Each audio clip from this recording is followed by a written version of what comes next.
Milstead, Present. Jeanette Rash, Here. John Stinnett, Here. James Spears. Here.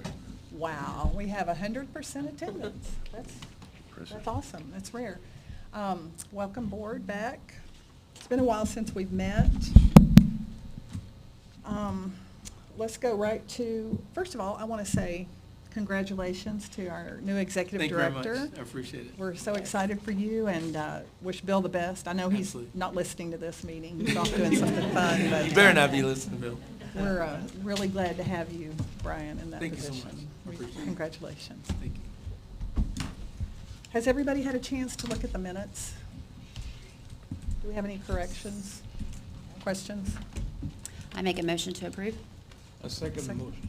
All those in favor? Aye. Aye. Okay, any opposed? Minutes approved as presented.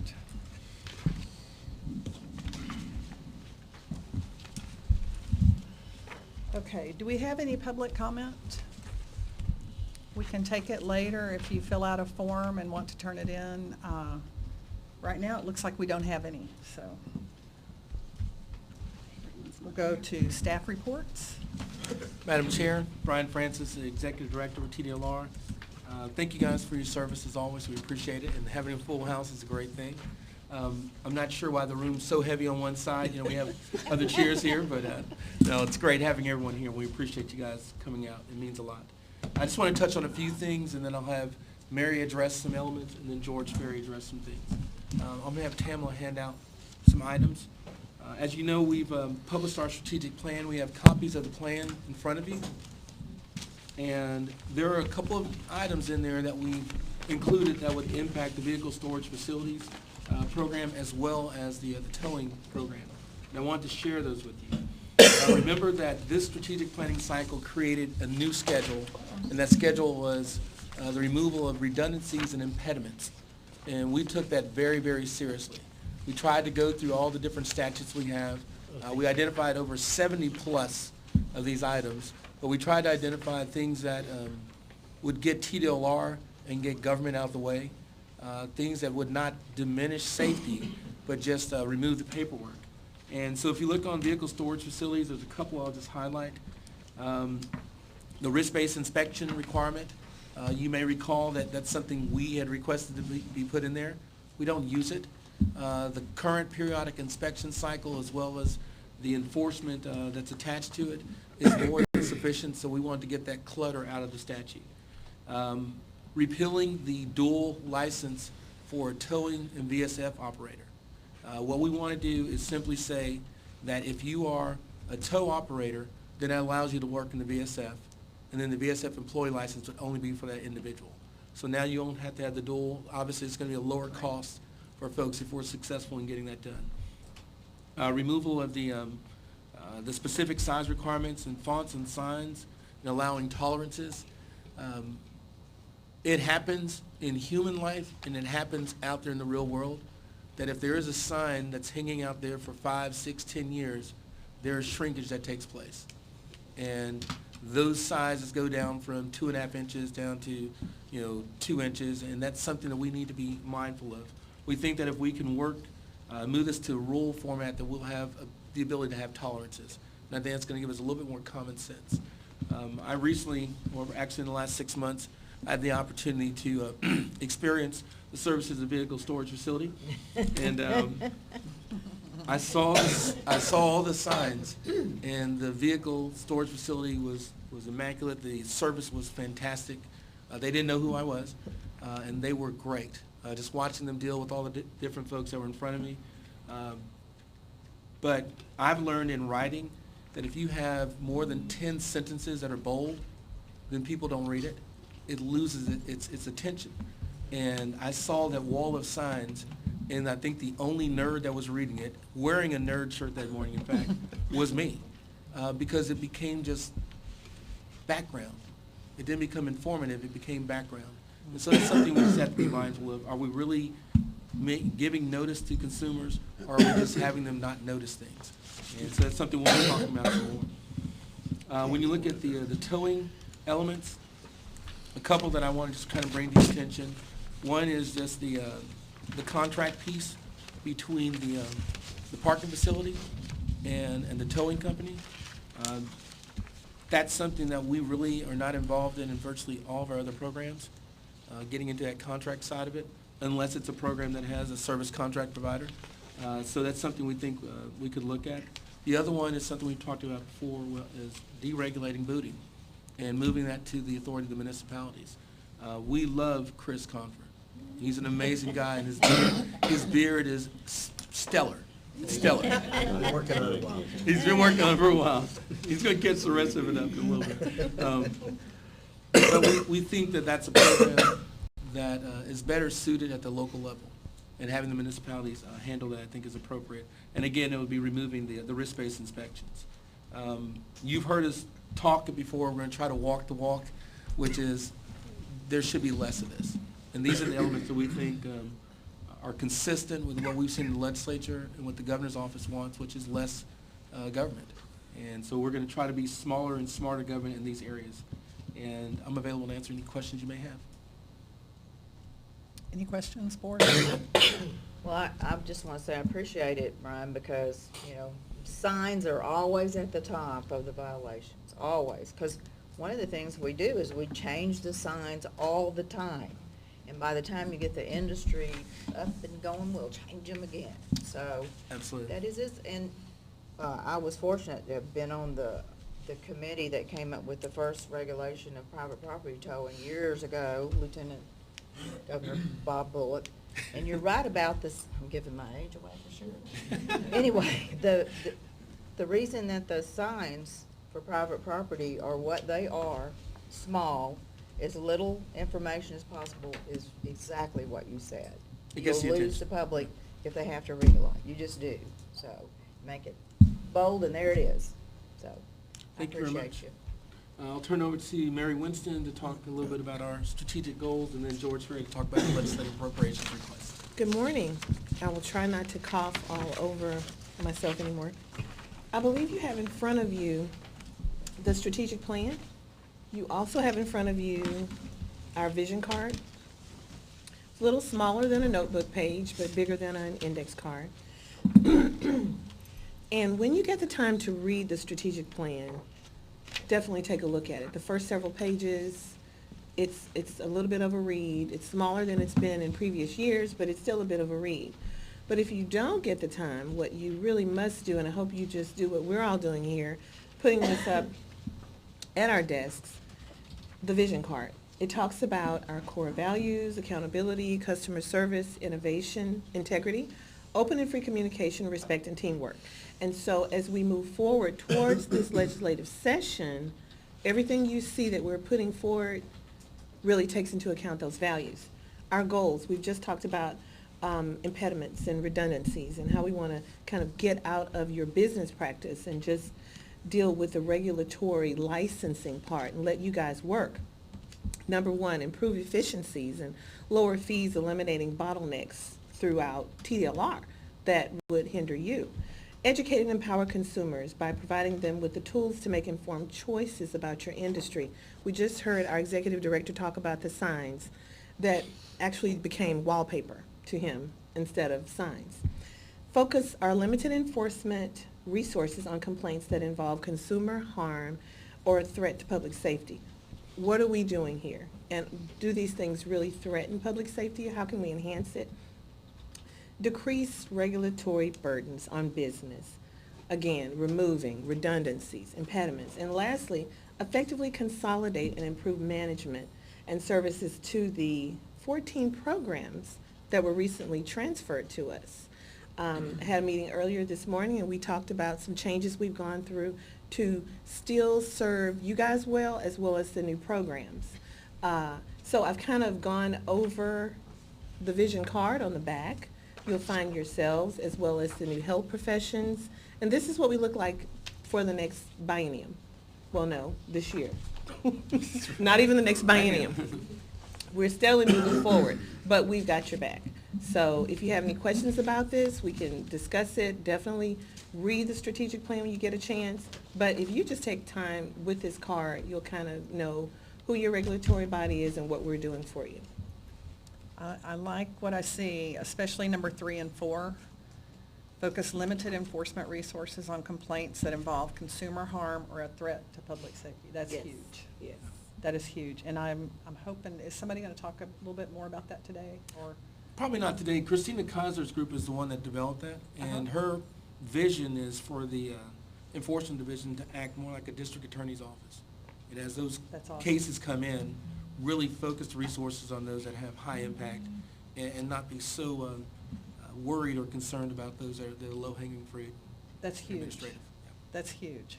So we don't have to worry about dotting every I and crossing every T on our tow ticket, when you're going after the people that are unlicensed and causing harm. That's the philosophy, and that's the vision we have tied to it. Okay.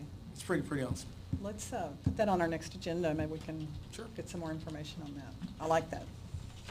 And decreasing regulatory burdens on business, which y'all have been great at always working with us on that, so. And that's what those impediments I talked about earlier really tie directly to. Very good. Thank you very much. Anybody else? George? Good morning, Staff? Yeah, I know, yeah. So the last advisory board meeting, I made a report and I introduced myself as the director of licensing, so I'm starting off well again. Good morning, Madam Chair and members. My name is George Sherry. I'm Director of the Compliance Division, and I'm here today to talk to you a little bit about our legislative appropriations request. Our budget, our pleading document, give us some money so we can pay the bills. The legislative appropriations request, I'll point out to you, and the strategic plan, both are on our website if you want to go read through them. If you go to our homepage, scroll down a little bit, you'll see a category of agency reports, and that and many other reports are on our website for your reading pleasure. So all state agencies had to start out with their previous year's budget minus 4%. Those were the instructions from the legislature for us. As part of that, we identified 14 positions that we would freeze to realize that savings. But we asked for exceptional, they're called exceptional items. Those are things above and beyond your base budget. And we have 5 that I'll talk about in just a second here. But if you go to our legislative appropriations request, the meat of it, I guess, is the administrator's statement, where we talk about things like our core values and our agency, how it's organized, and also we lay out our exceptional items. There's a discussion at the beginning of the administrator's statement about Brian had mentioned the programs we're getting from the Department of State Health Services, 7 of which we're getting now, and we got the money, although it took a little while for those first 7 programs. And then in the next legislative session, we're going to have to ask for the full-time equivalent positions, the staff positions, and the money to realize the implementation, the transfer of the other 6 programs from the Department of State Health Services. Also, recently, as September 1, we actually took on the Driver Education and Safety Program from the Texas Education Agency, and that is up and running. We started September 1, like I said, on that one. So, but going into the next legislative session, so we said we would freeze those 14 positions, but we're asking for some of them back for very targeted needs, not least of which is our exceptional item 1, which is the funding and the staff for the other 6 programs we're getting from the Department of State Health Services.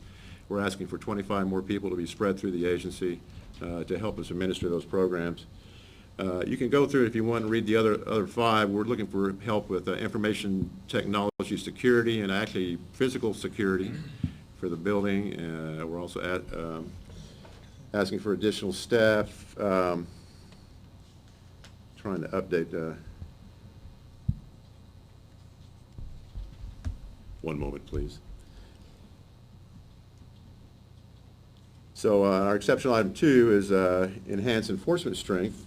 We will be getting some more staff from our enforcement division to deal with what we suspect will be a few complaints in the new programs, and also to assist with the programs we already have. That's really, I think, the gist of the LAR. If you want to go through the several hundred pages of charts and tables and numbers and all that good stuff, that's something that keeps you awake at night.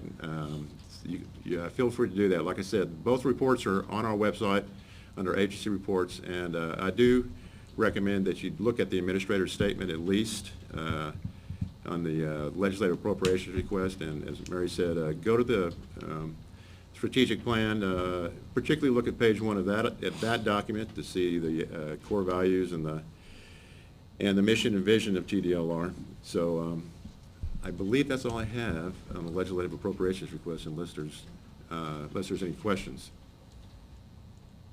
And by the way, I failed to mention, this is for the next biennium, which would be 2018 and 2019. All right, thank you.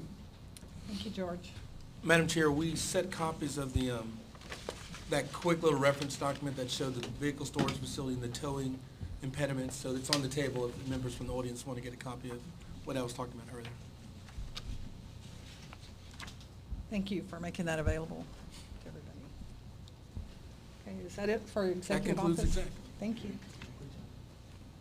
And Delia also provided coffee in the back of the room if anybody would like coffee. So thank you, Delia, for doing that.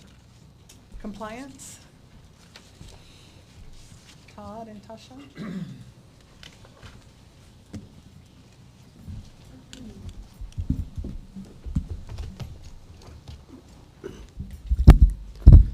Good morning. I'm Todd Forrester. I'm with the Compliance Division here at TDLR.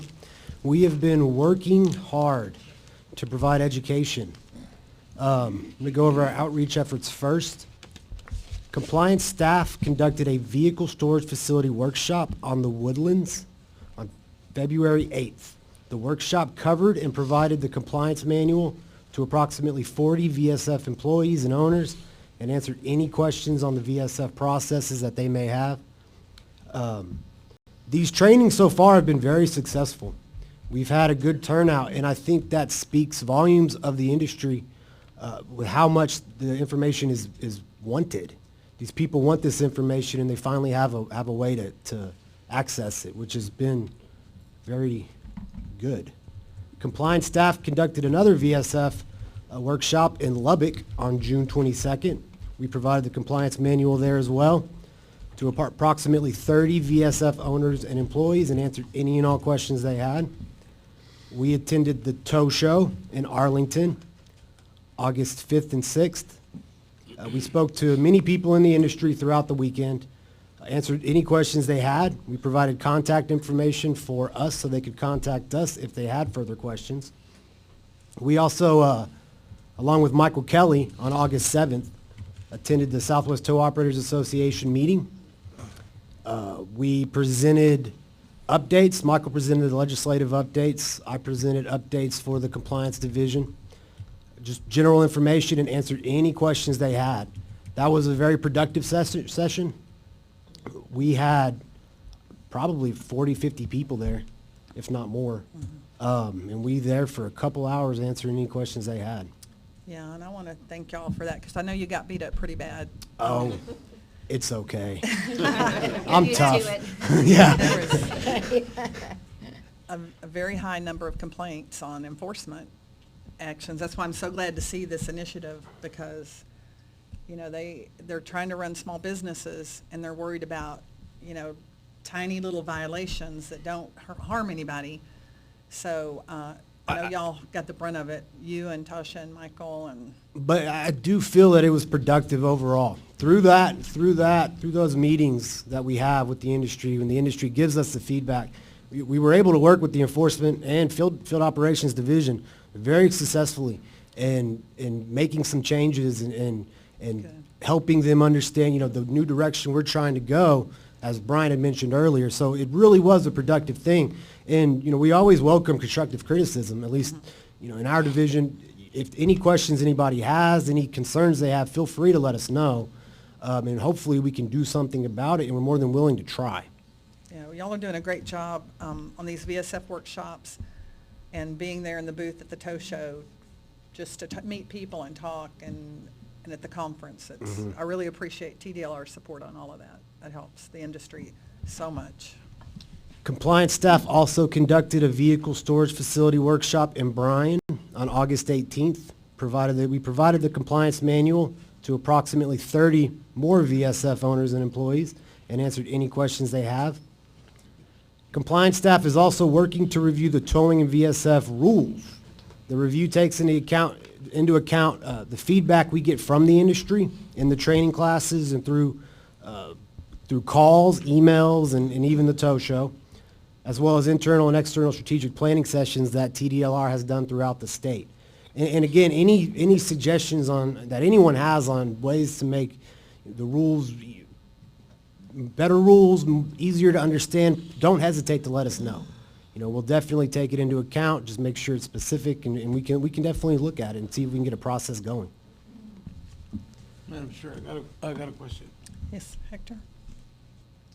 Todd, have y'all come up with a ledger or any kind of paper so they can put up there the license? So the VSF, what are the rules and what are the charges? Anything like that? Anything that we need to put for the customer to see? You talking about signs? A sign, yeah. Well, they have to have the signs already with the No, storage charges. I know we're supposed to have that, but there's been some changes, in the past. All of the signs in the compliance manual are updated to how they should be with the new payment information and all that. The credit card Mm-hmm. is the only thing that changed on that. They took electronic checkout and added cash, debit card, and credit card. But all of those are updated in the new compliance manual, yes, sir. On the new, okay, on Yes, the sir. new manual. Okay. It also has the instrument of release sign formatted as per the rule, so they could just print that out if they wanted to, and it would meet compliance. Very good. Thank you. Compliance staff is working on possibly finding ways to integrate some aspects of tow truck rules and laws into continuing education for law enforcement. Compliance believes that this will help it'll assist the agency in getting some of the unlicensed towers off the road. Law enforcement generally can be the quickest and easiest way for that to happen, so that's what we're hoping for that. Compliance staff work with numerous other divisions at TDLR to ensure that a smooth implementation of the emergency tow license made necessary by the recent flooding in the Houston area. And we'd just like to reiterate that anytime there's an emergency, we're going to do all we can to expedite that process and make sure that everyone gets what they need, get moved out of the way. Thank you. Good morning. My name is Latasha Poland. I'm with the Compliance Division as well. I'm going to discuss our internal efforts. Compliance staff, we're continuing to work with our customer service and making improvements on the manual for the representatives as well as for the ombudsman, just to kind of get a better flow of information going out where we're all on the same page as well, just going forward still. Compliance staff is looking at the possibility of conducting short videos and focusing on towing of VSF compliance for the TDLR website. This would just mainly answer any questions that are like frequently asked questions. Instead of reading it, you can go look at a video and it'll kind of explain it better for the industry. Staff from our compliance, enforcement, and field operations divisions conducted a training with the inspectors on the new vehicle storage facilities. The training took place August 11th and 12th. We had 11 inspectors in the training. Compliance is continuing its collaboration with other divisions in the development of internal policies and procedures to ensure continuity with the program. Continuity with the program. I can never say that word. And we're open for any questions now. Board? Yeah, keep doing what you're doing. Yeah. The industry appreciates it. The videos are awesome. That'd be great. Yeah. We're gonna get Todd on there. Thank you. Thank you. Have a good day. Madam Chair, I just want to say, Todd and Natasha, that was a good report, and thank you for all the work you do day in and day out to support this program, and it's really appreciated. They're very much appreciated by the industry. I want y'all to know, very much, and by us. And we appreciate that appreciation. Thank Yeah. you. Okay, education and examination. Kimberly? Good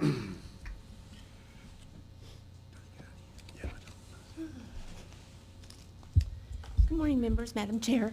I'm Kim Witt with the Education Examination Division. Today I'll talk about our current projects, which we're working with the transfer of the health programs from the Department of State Health Services. And we have staff working on the exams to update those on some of the programs that have an exam component. So they're working with board members in the industry to update those exams for these people. And our next project is our division will be moving over here to the North Campus. Not sure when, but we'll be down on the other end of the building. So that's a big move. For personnel, we welcomed Roy Cantu to our division on August 1st. He's the new education inspector. We actually had two, and one gentleman decided he was not going to stay. So he's gone, and we'll be looking for a new inspector soon. And then next is your education statistics. And there's really not much change there. So, and that's all I have. If y'all have any questions, I'll be happy to answer. Any questions for Kimberly? Thank you very Okay. much. We appreciate you. Next up is enforcement. Our favorite team here. Madam Chair, board members, good morning. I'm Mark Black. I am one of the attorneys in the Enforcement Division. It's my pleasure this morning to deliver the Enforcement Division staff report for you. As always, if you have questions that I can't answer here for you this morning, I will do the research and get back to you with the answer. I'm honored to have one of our supervising attorneys with us this morning, Ms. Charlotte Melder. And after I'm finished reviewing the staff report with you, she's going to give you some more information on the initiatives that the Enforcement Division is undertaking. Okay, if there are no questions, I'll direct your attention to the first page of the staff report, and these are the regular case highlights that we have. For this meeting, we've got 5 cases there. You'll note that these are all tow cases, 4 of which have ended with defaults, one of which, the third case down, has a commission order in place at the moment. That case is pending a motion for rehearing filed by the respondent, so I'll refrain from discussing any details of that case. As we look at the other 4, 4 involve unlicensed activity. One case, the inspection case, the 4th one down, involves towing without towing enforced signage at the facility and then charging fees in excess of those allowed by local ordinance. I'll note, these were all the default orders and the commission order. These were all from June, July, and August is when these were signed. So there's been no monies collected yet on these. It looks like the 4th one down is set to establish a payment plan some point here in October.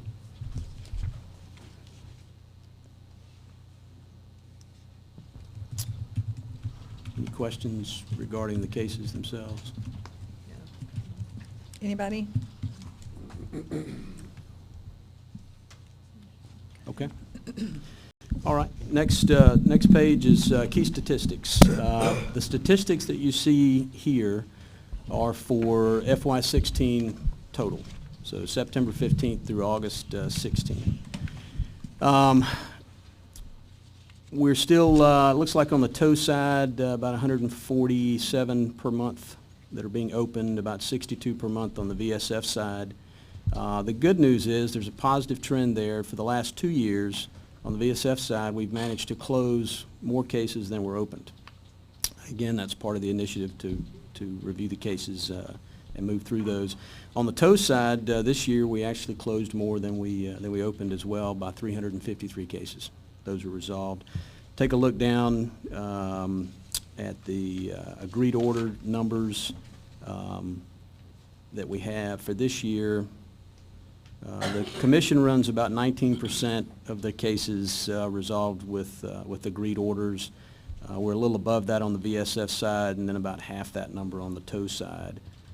For penalties collected, the commission, or the TDLR writ large, about 48% are collected that were assessed, and we're running about 50% if you average both programs.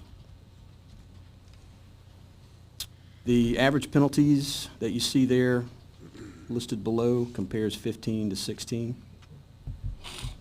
VSF average penalties declined a little bit, and the tow went up just a little bit. Overall, TDLR, percentage-wise, average went up about 13%, so we're kind of, again, in the middle with that. Looking at the top 10 violations, you'll Can we note go that back to signage the moved. Yes, ma'am. average penalty real quick? Yes, ma'am. I know we've talked about this before. What are y'all's thoughts on why our penalties are higher than your average? It seems like they continuously run higher than the average. Anyways. It's going to be based on just the penalty matrices. So your penalty matrix includes higher violations. If we did this same analysis for air conditioning contractors, it would be significantly higher. They have probably the highest overall penalty matrix, but it's just tied to the So matrices. the individual matrix. Each individual matrix is going to attach to that. Okay. Cosmetology has a lot of violations, but the penalties are not as high. So it brings the average down. And I know this now because I'm signing all the orders, and that seems like my whole life now. No shot at enforcement, they're very high producing. And so I'm seeing a lot of cos, bar, towing VSF, and then electrician ACR, but the electrician ACR violations are significantly higher. I can tell those violations from looking at the penalty amount before I even know what the case is about. Thank you. Madam Chair, I just wanted to say something about that too, because, you know, always when we look at this, look at what the industry's paying, you know, and the information given, you have 652,000 license with 33,000. We're still paying 20% of all the penalty money, which is 1,153,000. All, you know, for 16 already. And I think what you're doing with what we've learned a lot. Particularly those of us, when we started, we didn't even realize about what we were doing and how it would impact. How it was We gonna really hurt. didn't. Because we're unique. I don't know of another license y'all issue where the customer that we're serving, which the customer we tow is our customer, along with the people that call us and tell us to tow, that we do it without their permission. Yeah. So they're gonna be mad. We're kind of like the odd person out. They're gonna complain. I mean, they are gonna complain to somebody. I don't care what you say. So it shows up here, I think, because the department's been used to being complaint-driven. And so I think we've all learned a lot, and I think that when we're looking at legislative activity, we can tweak and change and do what the department's recommended. And Brian, you've beat on us a lot about the fact that all this is in statute and we're stuck with it and we have to do something. The penalty matrix, we would know what to do this time in comparison to where we started. I mean, we were after the bad actors. We're after the bad, that's what we were, you know, never realizing that people would get fined because, you know, they had 10 drivers and one went out and didn't put on his badge that day. I mean, so it's a learning process. Yes, and if I could address that, Ms. Sure. Rush. Charlotte Melder with the Enforcement Division. You were talking about the industry paying the higher penalties, and something I'm just going to hijack a little bit of his report real quick.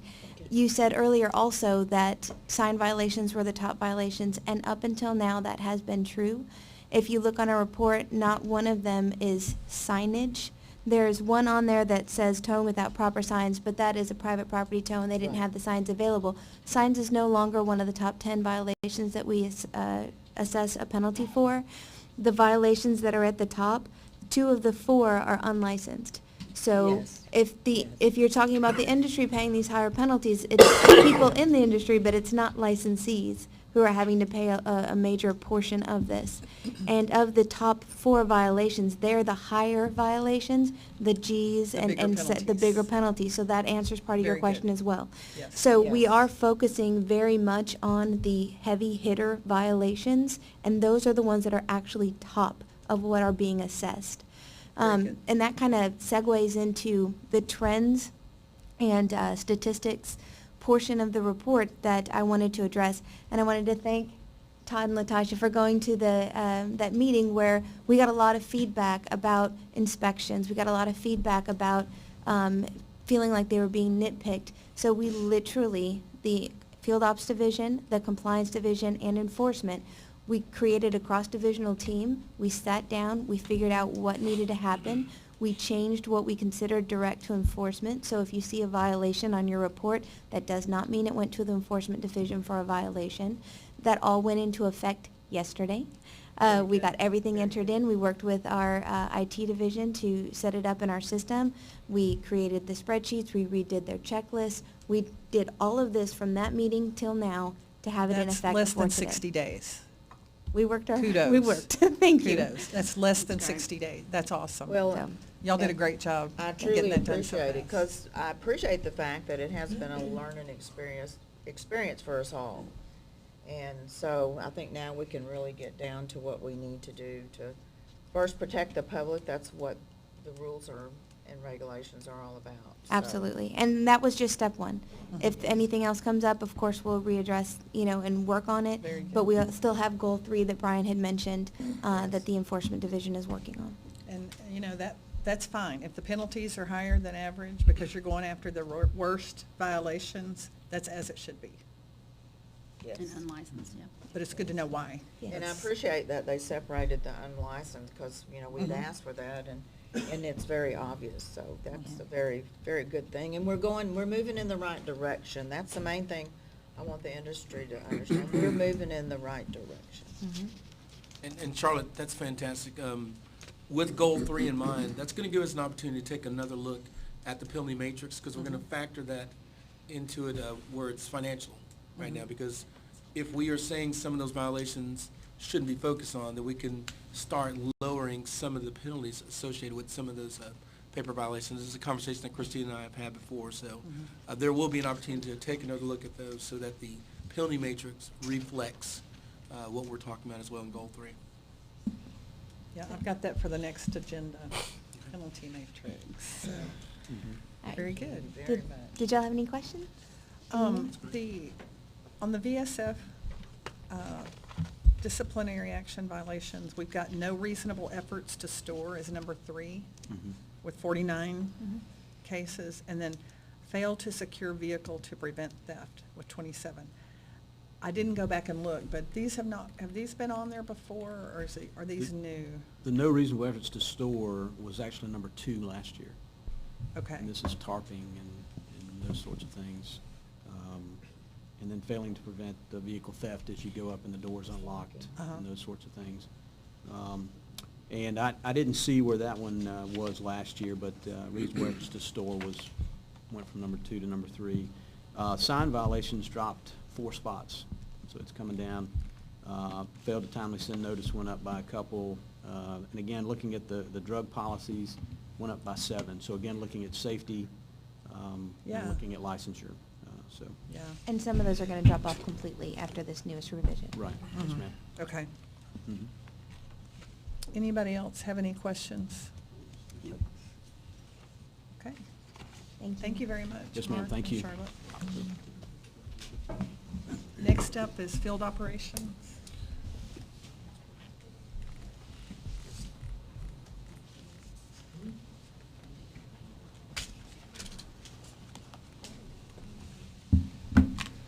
Good morning. I'm Tanya Guthrow, the Director of Field Operations. And I'm sure as most of, or all of you know, but just for the people who may be listening in, that means that we're the folks who go out and do the inspections. And in our report today, the first items you're going to see are your top violations that have been identified during inspections. And just as we've been discussing today, you'll see that those top violations, again, are on signage. So with the recent changes, it'll be interesting to see in the next quarter, the first quarter of this fiscal year, what changes there are, and then we can continue to reassess the situation.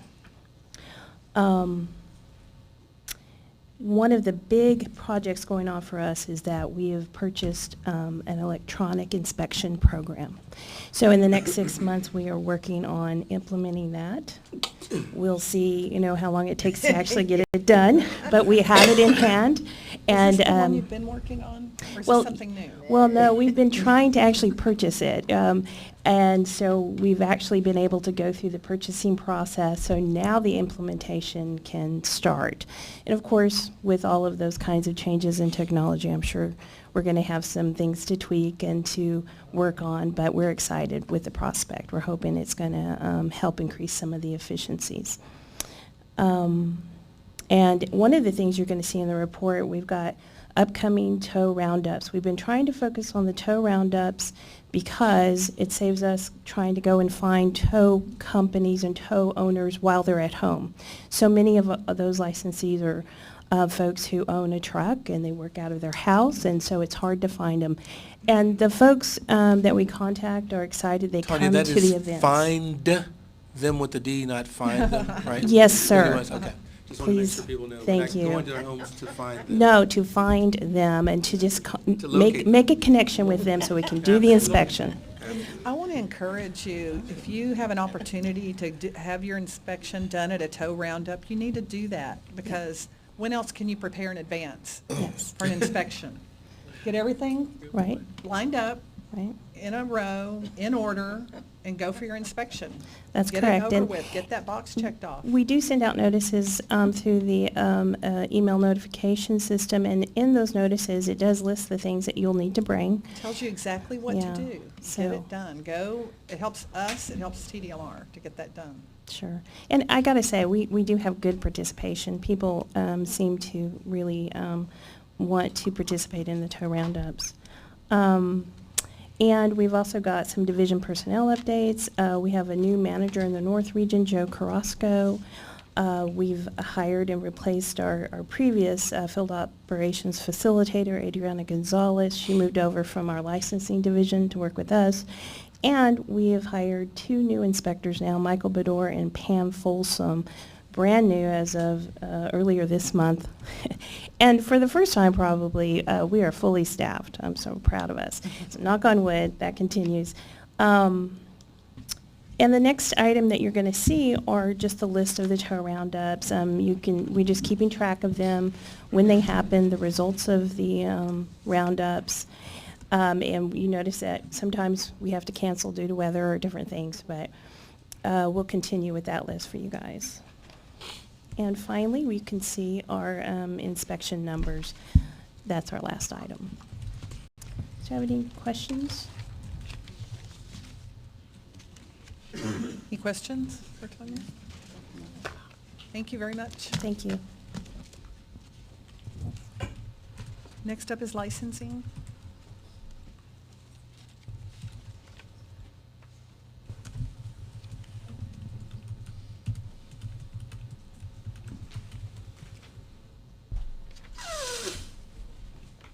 Good morning, my name's Laura Hernandez with the Licensing Division. We have submitted our statistics for you for the fiscal year 2016. By the numbers, you can see that these numbers are pretty much unchanged. They're fluctuating just a little bit. The only trend we have is for the fiscal year 2016, and I was unable to get the numbers by the time this report was due, but new for 2016, we had emergency tow licenses. And for the next year, I'll have these updated for the report. As of August 29th, we had issued 94.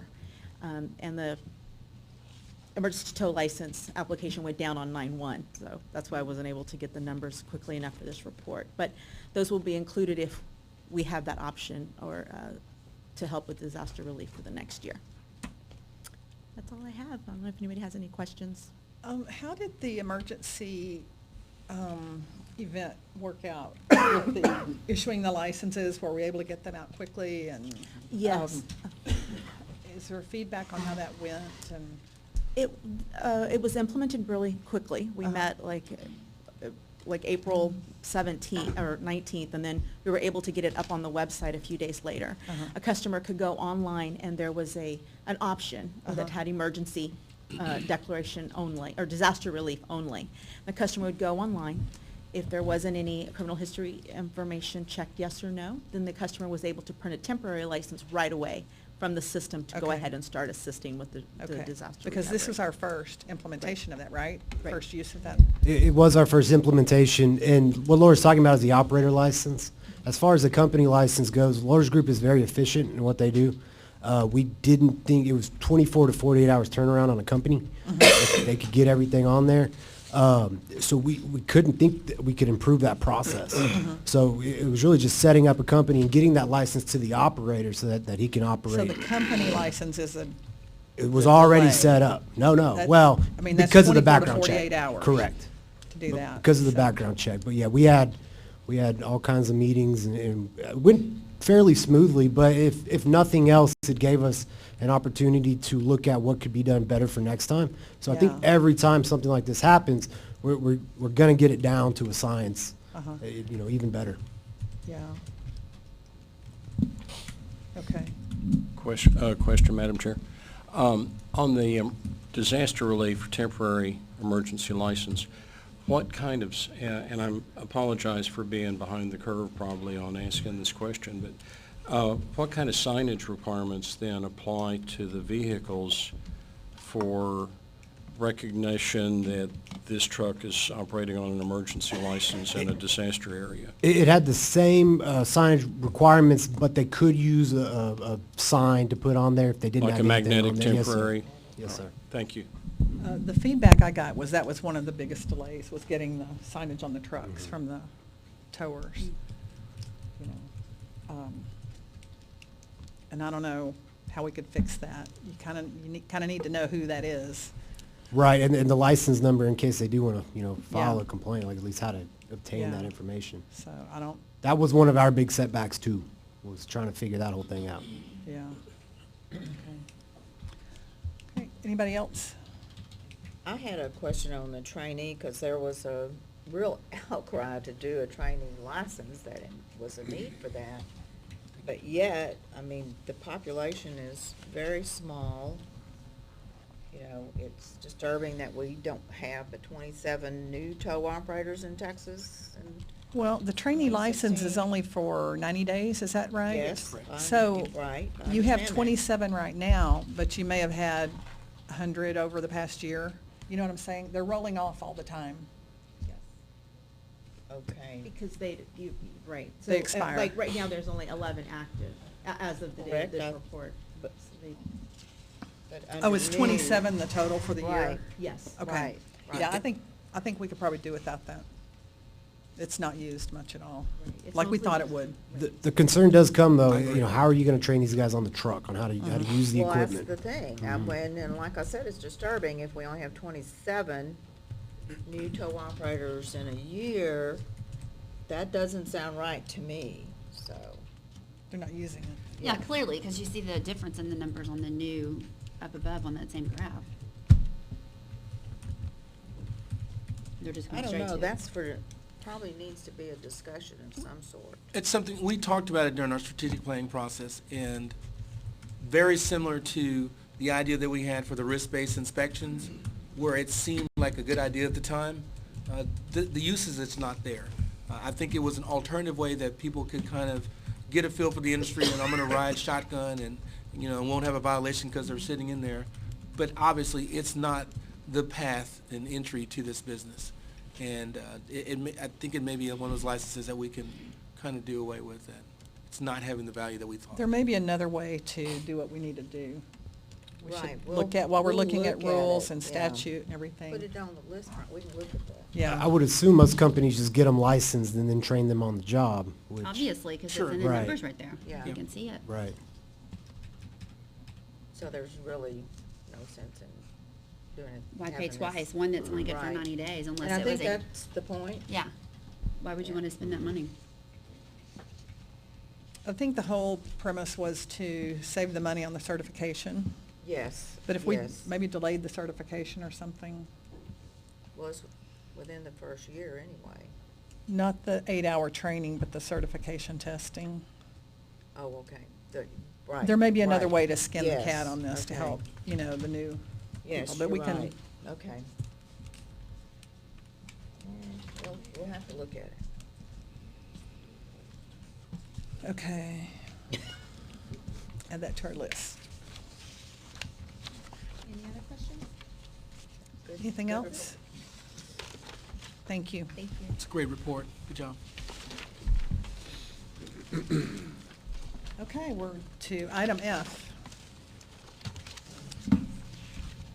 Discussion and possible recommendation on assigning work groups for vehicle storage facility issues on signage notifications, environmental hazard fee, and then towing, operators and companies, signage, and safety vest requirements. So let's talk about VSF items. First of all, the work group that's been operating is Amy, Jeanette, and Bud. And I'm gonna keep that in place, if y'all are agreeable to that, to continue with this. Not a Bud? problem. Okay. Thank you. Madam Chair, just one second. Yes. I thought that Todd was gonna talk about, or are we just gonna do that in the work group, what Todd came up with on the environmental? No, we're gonna talk about it now. Oh, okay. Okay, go ahead. We're just kind of going in, I just wanted to establish the work group members here. Okay. And then we talked about the signage, the VSF signage, how it just, your eyes glaze over when you see that. So the work group can tackle that. I like the idea of moving the details to the rules and cleaning up the statute, simplifying the statute, and giving TDLR the ability to put that in the rules where we can tweak it if we need to.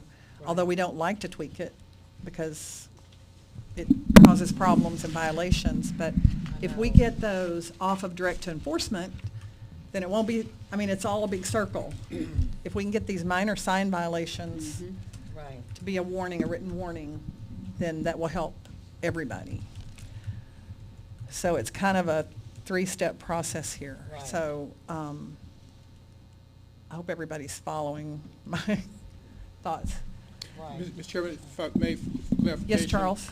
And for the record, references to the signage, I think that issues that go to the statute, I don't think are appropriate for the work group to deal with. And so I would ask that the issue be restricted to the rules. Okay. It's kind of hard to do that because they're pretty much intertwined, but Yeah, and I appreciate what you're saying. The concern is for staff to work on legislative changes in the context of a work group. Gotcha. Notifications. I'm not sure what we discussed on that. Do you recall, Jeanette? It was from our last meeting. Well, I know that we have, As far as the rules. look at it in reference to, it wouldn't hurt to take a glance at it in reference to some of the post office changes, some of the DMV changes. There's been a lot of changes within other industries that's impacting the rules, and I think we need to look at that and Okay. see if there's some conflict or cleanup possibly. We'll just have to look at it and see. I don't think it'll hurt anything to look at it. I don't think we've ever looked at it before Okay. in a work group. And then last, under VSFs, is the environmental hazard fee, which we have some information from TDLR. I think the last action item on this was a survey, another survey to the industry. We did. We got the survey back. We had a lot of reports come back to us. You know, we couldn't. It was undeliverable or whatever. We also had a few come back just said we don't have anything to offer this. Quite a few like that. We had 6 with actual bills. The problem was that the bills were for a specific cleanup. That's how spills are cleaned, per spill. For VSF cleanups? VSF or cleanups. VSF cleanups? VSF cleanups. For one car, or you're saying one? Some of them were significant spills. Uh-huh. You know, we couldn't tell from the bill though, but it Okay. was usually a significant spill. It appeared to be. Okay. So I don't know if it was remediation from accumulation of spills or what. Okay. But it was usually spill specific, which was kind of the issue we ran into. Okay. It's best to send it to the work group again and look at a different approach. There's no other way to get to the goal that I know of. So we can just put it back in the work group again for the 410th time. So I don't know anything else to do, Madam Chair. Okay.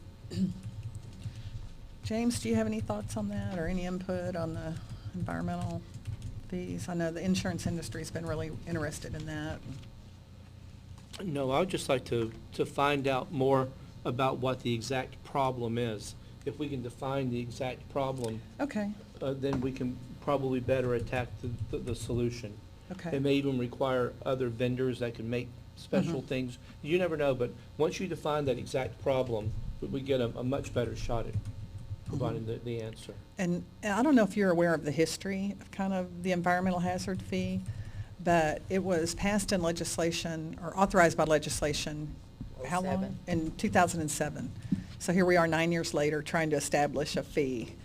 And that's kind of where we are. We've been through it, many discussions and work groups on it, and it's just hard Our industry to. are small business people. The average size of a tow company, I'm sure I haven't looked in a while, is three tow trucks. Very small business, micro small business. They put things in a box and they send it to their CPA most of the time. That's what they do. So anytime we've had to go back and try to do any kind of study, and we found it in Houston when we tried to do a tow rate study, Dallas trying to do a tow rate study, you're never, ever gonna get a sampling from the industry itself on what it costs them to do anything. So it's been, and they end up getting punished because of it, because of not their lack of information, but their lack of being able to share good information on top of it, because a lot of times what you get, you can't make heads nor tails on it if you get it, so you discount a lot of what you get. So it's a different kind of struggle than other people. You know, in the body shop industry, it's the same things that they face. Mhm. There's some states that actually have a certain methodology. I think Rhode Island is one that even goes into detail about how you do a survey. Mhm. And there's a couple of those. You may want to follow some of what they've done, because it's Okay. a lot of other states tend to replicate that informally. Mhm. But there are some states that have actual legislation around how a body shop fees are calculated. Mhm. And it- Okay, look at that. Yeah. We'll have to look at something like that. Yeah. Something different. Yes, we'll do it again. Madam Chair, I'm curious, from the environmental side of things, whether the industry in the state has started to see any increase in the number of electric vehicles towed and stored on the VSF lots, and whether there's any information available on that. Well, we do training and, I mean, we do get electric cars on occasion, just like you sometimes get a Maserati or something that's different that you have to tow. We train, we have special trainers that train for towing, for some of the hazards in towing electric cars and that kind of thing. But I don't think it's been overwhelming. Ken and I probably store a lot of cars between us, but we've not had any kind of issue as far as electric cars are concerned. There's still a rarity out there, so they're not taking over. I mean, they're out there, and just like a Maserati, you're going to run across those, Yeah. but it's not in every other car. It's not to that level yet. You know, oftentimes, it's the first responder that makes the vehicle touchable. Because there's ways that you go into and you lift panels and you cut circuits off. And I think a lot of people in the rest of the chain, after the tow, then it goes to the shop. It's that first responder that we have in this state is very important. You want to replicate maybe what the first responder training is, It's not complex training, but it really helps you in order to disable that vehicle. I'm sorry, Mr. Chairman, I think the discussion is going off the agenda. Okay. But Yeah, but some we good are information. first responders for the most part. Thank you. I think my question was directed more at the VSFs because I believe that's where the environmental fee is associated Right. and not the towing. Right. But you've given me an insight. Thank you. Okay. All right, anything else to discuss on environmental hazard fee? Any more, anybody else want to chime in? Okay. Todd, did you have anything else on it? Or Charles? No, ma'am. Okay, under the towing, we have signage as well. To look at the rules on signage. And we added safety vest requirements. We've got some new federal requirements on safety vests.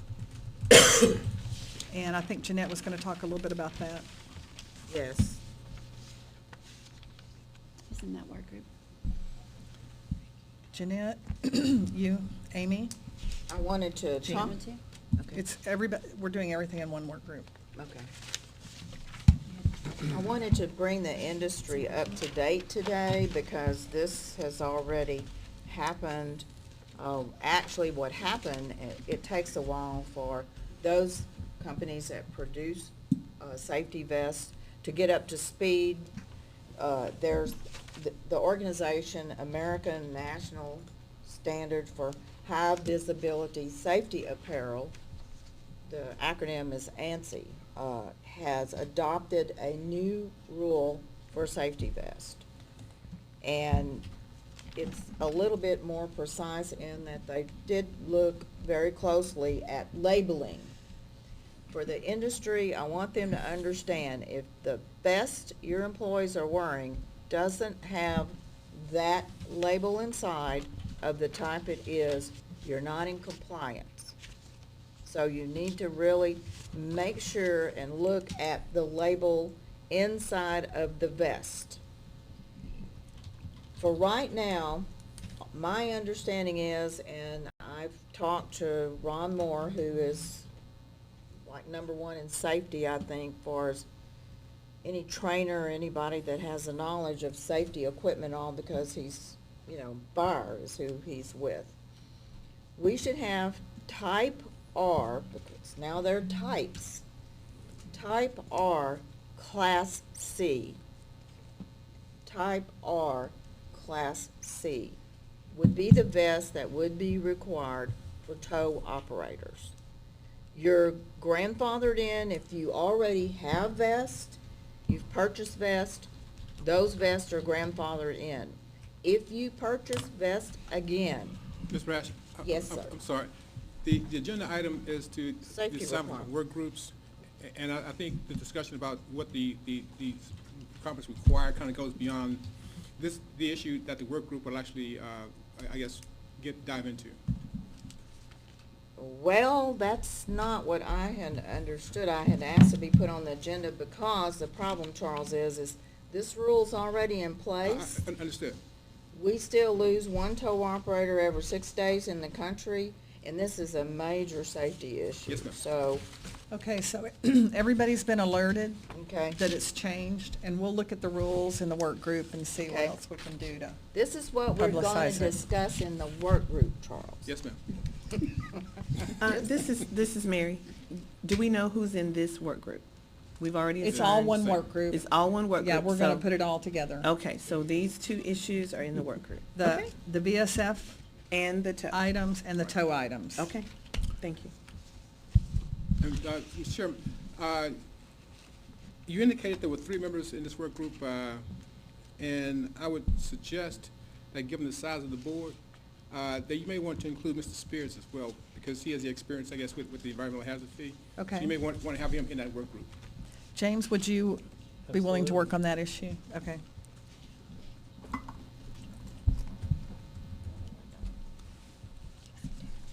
Okay. Item G, agenda item G, recommendations for agenda items for the next board meeting. I've already got several. I've got maybe a detailed report from enforcement on the changes, how those have gone. That would be good to hear. Amy's requested some clarification of 87.200 on the tow ticket at the scene of an accident. He's got it. 85,700. Or as appropriate. I'm sorry, 85,700. Penalty matrix. Penalty matrix. Training license. And work group reports. And possibly the training license. Anything else? Gonna be a busy meeting. Madam Chairman, and we will include staff reports, of course, too, so. Oh, yeah, always. We may not be able to meet again before the session starts, so I wanted to get our business that we had today out of the way, so the work group can start looking at the rules and get some of that stuff ready. I know Todd had some rule stuff too on simplifying rules, so it's a good time to be looking at all of that. And so we need to talk about the date and time of the next meeting. Maybe kind of early to do that, because it will be a while.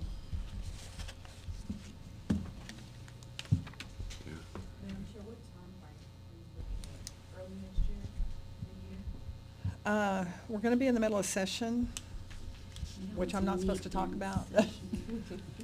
It's not a good time to meet for anybody. Well, I think earlier gets geared up later, so earlier would be better at this point. Well, Madam Chair, I mean, you need to allow enough time for the work groups, but I think if you wanted to try and schedule one, let's say, early in January, because the session starts a little bit That's after what I'm that. thinking. Yeah. Or Yeah. even, if you think it's enough time, you can maybe go for early December, but I would recommend. I like January. January? Yeah. How about, I'll throw this out there, January 12th? That's a Thursday, January 12th? Is that a good date to target? Yeah. Okay, Same time, same place? that sounds good. Okay.